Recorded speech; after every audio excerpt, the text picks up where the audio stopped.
welcome to our channel Panacea for Competitive Examinations. नाम श्वेता.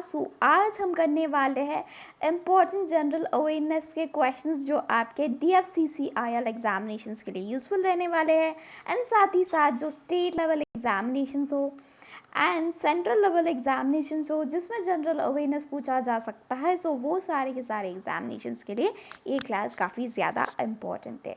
आज है डे 19. अभी तक हमने 18 क्लासेस कर लिया है. आपने नहीं देखा है तो जनरल अवेयरनेस का प्लेलिस्ट चेक कर सकते हो, वहाँ से आपको ये क्लासेस मिल जाएंगे. ओके और साथ ही साथ हमने 3 लाइव टेस्ट भी कर लिया है. चलो देखते हैं आज का पहला क्वेश्चन कौन सा है.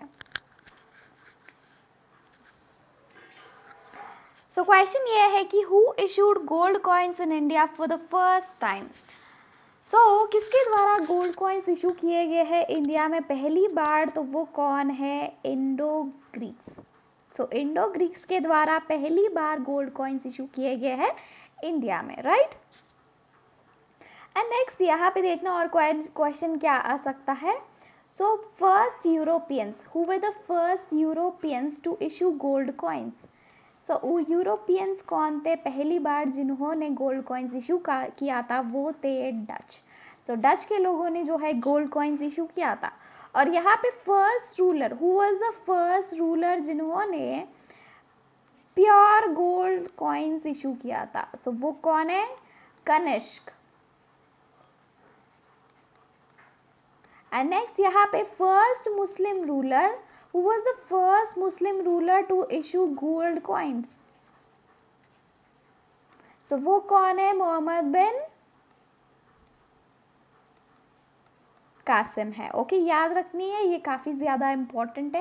अगर फर्स्ट पूछा जाएगा तो इंडो ग्रीक्स आएगा. अगर फर्स्ट यूरोपियंस कौन थे? वो डचेस थे. एंड फर्स्ट रूलर जिन्होंने प्योर गोल्ड कॉइन्स इशू किया था वो है Kanishka. Okay and first Muslim ruler जिन्होंने इशू किया था गोल्ड कॉइन्स वो है मोहम्मद बिन कासिम. ओके चलो नेक्स्ट क्वेश्चन देखते हैं. Who was the first Muslim invader of India? हमारा कंट्री का पहला मुस्लिम इन्वेडर कौन है? ओके यहाँ पे ध्यान से देखनी है. देखना आंसर हो जाता है आपका मोहम्मद बिन, अगेन मोहम्मद बिन कासिम. इनका जो रूलिंग टाइम था इंडिया में वो कब से लेके कब तक था? 712 AD से लेके 714 AD तक था.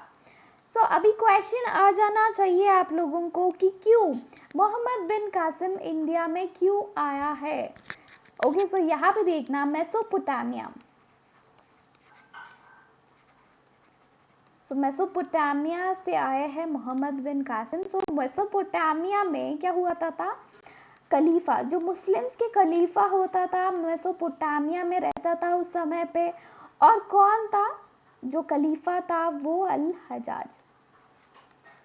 अल हजाज था उस समय पे. इन्हीं के जो ट्रेडर्स थे ना, इन्हीं के जो ट्रेडर्स, इंडिया में, इंडिया के जो पोर्ट होता था सिंध में, सिंध की जो पोर्ट थी कौन सी थी? देवल था. यहीं से ये लोग जो है ट्रेडिंग करके वहाँ से बहुत ज़्यादा इनके पास ट्रेजर था तो वहाँ से वो जा रहे थे. देवल का जो रूलर हुआ करता था उस समय पे वो है दाहिर. दाहिर ने अभी लूट लिया था पूरे के पूरे इनके जो शिप्स पे, इनके शिप्स को लूट लिया था दाहिर ने. तो यहाँ पे क्या हो गया? अल हजाज को गुस्सा आया. फिर भी उन्होंने जो है रिक्वेस्ट किया है दाहिर को कि दे दो, हमारा बहुत इकोनॉमिक लॉस हुआ था. और यहाँ पे दाहिर ने रिक्वेस्ट को कैंसिल किया है. फिर यहाँ पे अल हजाज का ही commander in chief, commander in chief था कौन? मोहम्मद बिन कासिम. मोहम्मद बिन कासिम को इंडिया भेज दिया है दाहिर को मारने के लिए. यहाँ पे मोहम्मद बिन कासिम इंडिया आया सिंध. ओके वहाँ पे इन्होंने क्या किया है? दाहिर को पूरी तरह से मार दिया है और उनके जो रूलिंग एरिया था कैप्चर किया गया है कासिम के द्वारा. अभी क्या हुआ है? मोहम्मद बिन कासिम यहाँ पे 4 years तक यहाँ पे रूल किया. ओके और यहाँ पे क्या हुआ है? अल हजाज अल-हज्जाज के द्वारा 4 इयर्स के बाद वापस बुलाया गया है। ऐसे कहते हैं कि अल-हज्जाज ने यहाँ पे मोहम्मद बिन कासिम को देशद्रोही जो है बोला है और यहाँ पे इनकी जो है हत्या कर दिया है 4 सालों के बाद 1714 में। ओके, सो यहाँ पे थोड़ी इम्पोर्टेंट चीज़ें जो हमको याद रखनी है मोहम्मद बिन कासिम के बारे में क्या है देखेंगे अभी। सो देखो, सबसे पहले अरेबियन हॉर्सेस किसके द्वारा लाए गए हैं इंडिया में, तो मोहम्मद बिन कासिम लेके आया। और यहाँ पे डेट फ्रूट्स की फार्मिंग किसने स्टार्ट की, इन्होंने किया है मोहम्मद बिन कासिम। कैमल हस्बेंडरी किसने स्टार्ट किया है, ओके, इन्होंने किया था। ओके, और यहाँ पे मोहम्मद बिन कासिम ने जजिया टैक्स जो है लगाया था। जजिया टैक्स जो है किसके द्वारा स्टार्ट किया गया है, वो है मोहम्मद बिन कासिम। सो जजिया टैक्स में क्या होता था, जो मुस्लिम इस्लाम में कन्वर्ट हो जाते हैं उनको जो है टैक्स नहीं देना पड़ता है। जो हिंदूज थे वो मुस्लिम में अगर कन्वर्ट नहीं देते हैं तो उनकी सिक्योरिटी के लिए पे किया जाता है टैक्स, उसको कहते हैं जजिया। ओके, और यहाँ पे क्या हुआ है, विष्णु शर्मा के द्वारा, ओके, विष्णु शर्मा इंपॉर्टेंट है, ये वाला याद रखनी है। विष्णु शर्मा के द्वारा जो है पंचतंत्र लिखा गया था ना, इन्होंने क्या किया है, अरेबियन में जो है ट्रांसलेट करवाया है और उसका नाम दिया गया है कालिलवादिमना। ओके, कालिलवादिमना जो है इसको नाम दिया गया है। और यहाँ पे और एक बुक भी जो किया गया है वो है चरक संहिता। सो चरक संहिता जो है पहला बुक है, okay, the first book to be translated into Arabian. Okay, याद रखनी है। सो चलो नेक्स्ट क्वेश्चन देखते हैं, वो आपको समझ में आ गया होगा ये सब कुछ, राइट। सो नेक्स्ट देखना यहाँ पे क्या है, हु इन्वेंटेड सितार। सो सितार की इन्वेंशन किसने किया, तो अमीर खुसरो ने किया था। ओके, अमीर खुसरो के द्वारा इन्वेंट किया गया है सितार को। सो यहाँ पे देखना, सो कैसे इन्वेंट किया है इन्होंने। सो हमारा जो ओल्डेस्ट म्यूजिकल इंस्ट्रूमेंट किसको कहा जाता है,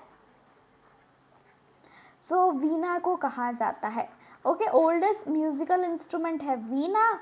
और अरब में क्या होता था, एक इंस्ट्रूमेंट हुआ करता था उनका, तंबूरा। सो तंबूरा एंड वीणा को क्या कर दिया, मिला दिया। ओके, और इन दोनों को मिला के बना दिया है सितार। सितार की इन्वेंशन किया है। साथ ही साथ इन्होंने सितार के साथ और किसकी इन्वेंशन किया है, तबला। ओके, तबला का भी इन्वेंशन इन्हीं के द्वारा जो है किया गया है, राइट। सो यहाँ पे देखना, अमीर खुसरो जो है कौन से कोर्ट में, किसके कोर्ट में हुआ करते थे,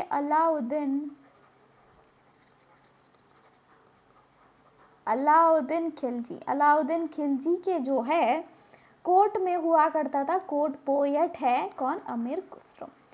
ओके, सो यहाँ पे इनका जो जन्म हुआ था अमीर खुसरो की, सो 1243 में हुआ था और इनका जो डेथ हो गया था 1325 में हुआ था, राइट एवरीवन। सो यहाँ पे ये इम्पोर्टेंट है। एंड इनका जो जन्म स्थान है वो है पटियाला, यूपी में हुआ था। और यहाँ पे इनका जो डेथ है दिल्ली में हो गया था और इनका जो टोम्ब है वो भी दिल्ली में ही है। ओके, एंड यहाँ पे इनका जो फेमस एक बुक है कौन सी है, अमीर खुसरो के द्वारा,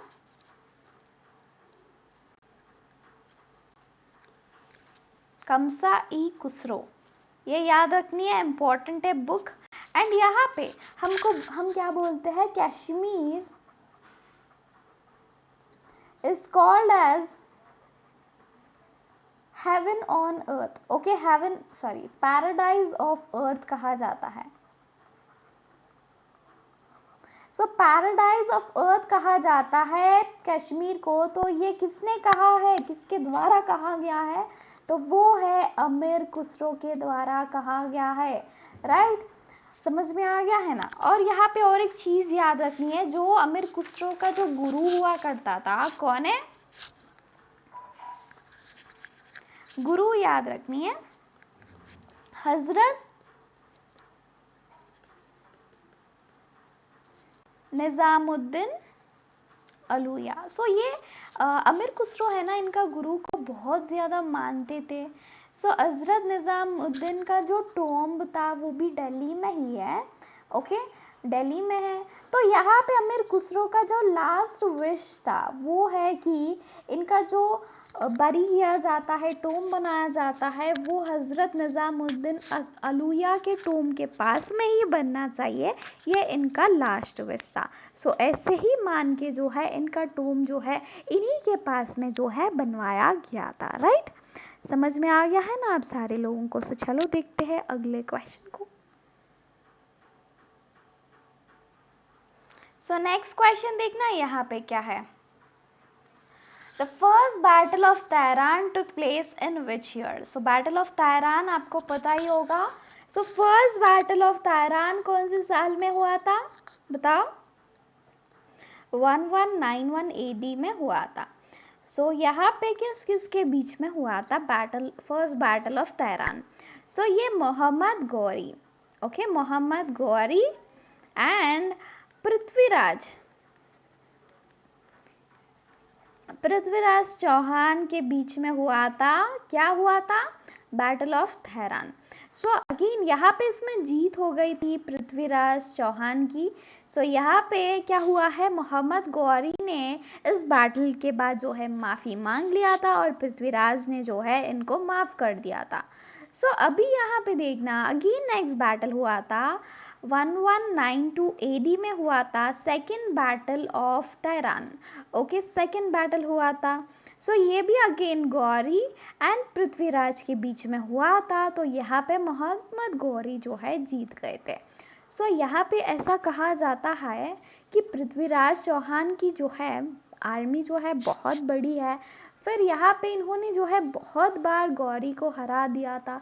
फिर यहाँ पे सेकेंड बैटल ऑफ तेहरान में क्यों नहीं हार दिया गौरी को।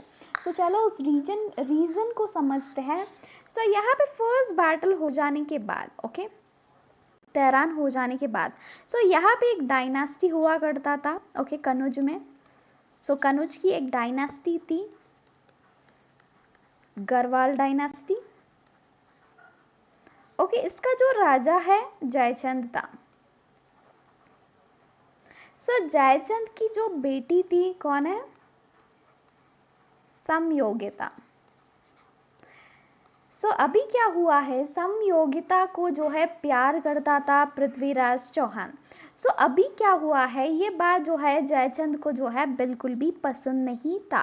तो अभी क्या हुआ है, एक बार जयचंद ने जो है समयोगिता की जो है स्वयंवर जो है रखवाया। उसमें सारे के सारे जो पास वाले जो रूलर प्रिंस है, उन सारे प्रिंस को जो है बुलाया गया है इस स्वयंवर में।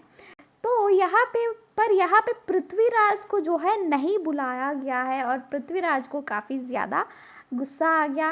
तो यहाँ पे क्या किया है, समयोगिता का जो है किडनैप किया है, ओके, किडनैप करके यहाँ पे इन्होंने क्या किया है, शादी कर लिया है, ओके, शादी कर लिया है। तो यहाँ पे अभी जयचंद को काफ़ी ज़्यादा गुस्सा आया है। तो यहाँ पे अभी क्या हुआ, सो जयचंद ने रिवेंज लेने के लिए सेकेंड बैटल ऑफ तेहरान में साथ दिया है किसका, मोहम्मद गौरी का, ओके, मोहम्मद गौरी का साथ दिया है जयचंद ने। उसकी वजह से यहाँ पे पृथ्वीराज का जो है डेथ हो गया था, ओके, पृथ्वीराज को यहाँ पे मार दिया गया है गौरी के द्वारा सेकेंड बैटल ऑफ तेहरान में। अगर आपको पता होगा तो यहाँ पे थर्ड बैटल ऑफ तेहरान भी जो है हुआ था, ओके, कौन सा, थर्ड बैटल ऑफ तेहरान। सो अभी ये किस किस के बीच में हुआ था, इल्तुतमिश और यल्दौज के बीच में हुआ था। अभी ये यल्दौज कौन है, इल्तुतमिश कौन है? सो ध्यान से देखना। सो मोहम्मद गौरी का जो स्लेव हुआ करता था कौन है? मोहम्मद ऐबक हो, कुतुबुद्दीन ऐबक था। ओके, मोहम्मद गौरी का स्लेव। सो इसी तरह कुतुबुद्दीन ऐबक का जो स्लेव हुआ करता था वो है इल्तुतमिश। ओके, सो मोहम्मद गौरी के जो है 4 इंपॉर्टेंट स्लेव होते थे। उनमें से एक था ऐबक, जिनको जो है गौरी के जाने के बाद इंडिया मिला था, और यल्दौज इनको गौरी का जाने के बाद मिलाता है गजनी। ओके, गजनी मिला था। सो ऐबक एंड यल्दौज जो है दोनों स्लेव हुआ करते थे मोहम्मद गौरी के। सो अभी ऐबक के जाने के बाद ओके इल्तुतमिश और यल्दौज के बीच में लड़ाई होती है, बैटल ऑफ तहरान थर्ड वाला। इसमें जीत हो जाती है इल्तुतमिश का, और यल्दौज जो है वापस चला जाता है गजनी। ठीक है, समझ में आ गया है ना? सो यहाँ पे ये जो बैटल ऑफ तहरान जो है 1215 थर्ड बैटल में हुआ, 1215 में जो है थर्ड बैटल ऑफ तहरान हुआ था। सो यहाँ पे और एक चीज ध्यान रखनी है। सो 11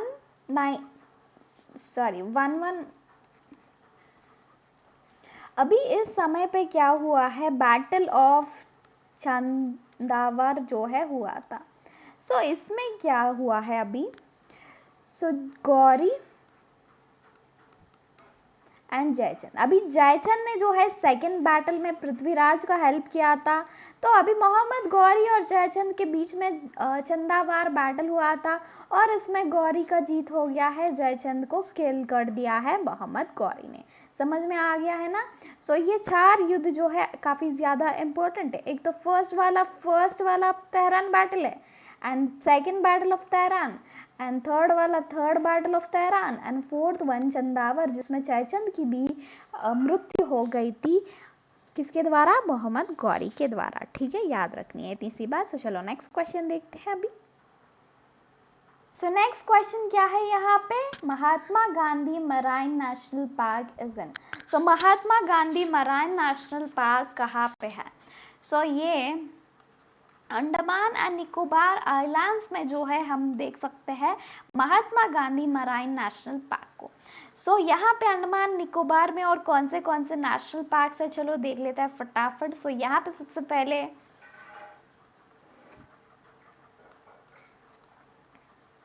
रानी झांसी नेशनल पार्क है। ओके, एंड सेकेंड वन यहाँ पे क्या है, south button island national park है यहाँ पे। और यहाँ पे कौन सी है, कैंपबेल नेशनल पार्क है। और क्या है, नॉर्थ बटन भी है, नॉर्थ बटन आइलैंड है यहाँ पे, राइट। एंड यहाँ पे और कौन से है, saddle peak is the highest peak of Andaman and Nicobar. So saddle peak national park भी यहाँ पे है। और यहाँ पे देखना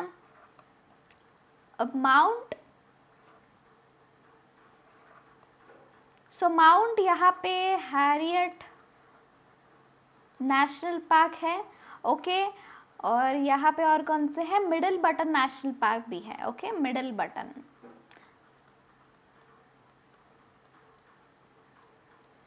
सो यहाँ पे north south and middle button national park से सडल पीक, रानी झांसी, महात्मा गांधी, कैम्पबेल, हैरियट, सो ये सारे के सारे नेशनल पार्क्स कहाँ पे है, अंडमान एंड निकोबार में है, राइट। सो चलो नेक्स्ट क्वेश्चन देख लेते हैं अभी। सो नेक्स्ट क्वेश्चन क्या है यहाँ पे, Amravati dam is in which state. So Amravati dam जो है कौन से स्टेट में है, कौन से स्टेट में है, तमिलनाडु में है। ओके, तमिलनाडु में है अमरावती डैम। सो यहाँ पे कौन से रिवर के ऊपर कंस्ट्रक्ट किया गया है अमरावती डैम, सो वो है अमरावती रिवर के ऊपर कंस्ट्रक्ट किया गया है। देन नेक्स्ट यहाँ पे तमिलनाडु में और कौन से डैम्स है, तो ये मेट्टूर डैम है। ओके, मेट्टूर डैम, इसको कंस्ट्रक्ट किया गया है कावेरी रिवर के ऊपर। एंड नेक्स्ट यहाँ पे है वाईगाई डैम। सो इसको कंस्ट्रक्ट किया गया है वाईगाई रिवर के ऊपर। ओके एंड नेक्स्ट यहाँ पे तमिलनाडु एंड केरला में काफ़ी ज़्यादा कंफ्यूजन होती है आप सारे लोगों को। तो केरला के भी जो है इम्पोर्टेंट डैम्स देखना है यहाँ पे, एक तो है इडुक्की डैम, ओके, और दूसरा कौन सी है, मुल्लापेरियार डैम। ओके सो ये दोनों ही जो है कौन से रिवर के ऊपर कंस्ट्रक्ट किया गया है, पेरियार रिवर के ऊपर ही ये दोनों डैम्स को जो है कंस्ट्रक्ट किया गया है। सो केरला एंड तमिलनाडु के जो है आपने पढ़ लिया है ना डैम्स। तो यहाँ पे कर्नाटका के भी देखना एक बार। सो ये 3 स्टेट्स का काफ़ी ज़्यादा कंफ्यूजन होता है, सो ध्यान रखनी है। ओके सो कर्नाटका की बात करेंगे तो यहाँ पे कृष्ण सागर डैम है एक तो। सो ये कौन से रिवर के ऊपर कंस्ट्रक्ट किया गया है, तो कावेरी रिवर के ऊपर कंस्ट्रक्ट किया गया है। नेक्स्ट यहाँ पे तुंगभद्रा डैम है, तुंगभद्रा डैम। सो इसको ऑब्वियसली कौन से रिवर के ऊपर कंस्ट्रक्ट किया जाता है, तुंगभद्रा रिवर के ऊपर ही इसको कंस्ट्रक्ट किया गया है, राइट। सो चलो नेक्स्ट क्वेश्चन देखते हैं। The only mixed site of UNESCO in India. So UNESCO के 3 तरह के साइट्स होते हैं। कौन से साइट्स होती है, एक तो मिक्स्ड कल्चरल होती है, एक तो नेचुरल होती है। सो हमारे कंट्री में ऐसा एक ही है यूनेस्को साइट जिसका जो है मिक्स्ड साइट है, यानी वो नेचुरल भी है और कल्चरल भी है। सो वो कौन सी है, अब सारे लोग जल्दी से फटाफट कमेंट करके बता देना मुझे कौन सी है। कंचनजंगा नेशनल पार्क है, ओके कौन सी है।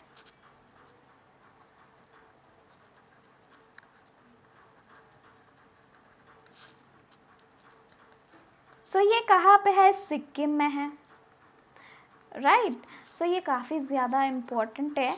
ओके टोटली हमारे कंट्री में 38 जो है यूनेस्को साइट्स है, तो उनमें से एक ही है जो मिक्स्ड साइट है, वो है कंचनजंगा, कल्चरल भी है और नेचुरल भी है। ओके सिक्किम में है और इसको रिकॉग्नाइज किया है कौन से साल में, 2016 में कंचनजंगा नेशनल पार्क को बनाया गया है यूनेस्को की world heritage site, right everyone. So इसके बारे में जानते हैं, यूनेस्को के बारे में अगर देख के जाए तो 16th ऑफ नवंबर 1945 में हुआ है इसका एस्टैब्लिशमेंट। इसकी जो हेडक्वार्टर्स है पेरिस में है, ओके एंड इसका डायरेक्टर जनरल की बात करेंगे कौन है, ऑड्रे ऑजले है, राइट। ओके समझ रहे हो ना। सो यहाँ पे अगर ये देखा जाए तो last series the 38th UNESCO site कौन सी है जिसको last time 43rd session of UNESCO कहाँ पे हुआ था, बाकू अजरबैजान में हुआ था ये सेशन। सो उसमें जयपुर द पिंक सिटी को डिक्लेयर किया है UNESCO the 38th site of UNESCO. और यहाँ पे कौन से साल में किया गया है, पिंक सिटी जयपुर को रिकॉग्नाइज 19 में किया गया था, ओके 2019 में डिक्लेयर किया है जयपुर। सो उससे पहले 2000 यहाँ पे अहमदाबाद को भी किया गया है 2017 में, ओके। सो इतनी सी बात याद रख लीजिए। सो चलो आज के इतने ही क्वेश्चन है। Thank you all for watching this session, thank you so much. अगर सेशन अच्छी लगी है तो लाइक ज़रूर कर देना, आपके दोस्तों के साथ शेयर कर दो एंड अगर आपने अभी तक सब्सक्राइब नहीं किया है तो please do subscribe to our channel. And यहाँ पे हमारा क्लास का स्लोगन क्या है, आप सारे लोग मेरे साथ रिपीट करेंगे कि I can and I will. कैसे भी करके हमको क्या करना है, कैसे भी DFCCIL को क्रैक करनी है। एंड साथ ही आप जो भी एग्जामिनेशंस के लिए प्रिपेयर कर रहे हो उसी एग्जामिनेशंस को भी क्रैक करने की कोशिश कीजिए, okay. So thank you all for watching this session. मिलते हैं 9 PM को। सो 9 PM को हमारा करंट अफेयर की क्लास होती है, ज़रूर अटेंड करनी है इस क्लास को, okay. Thank you all for watching this session, bye bye.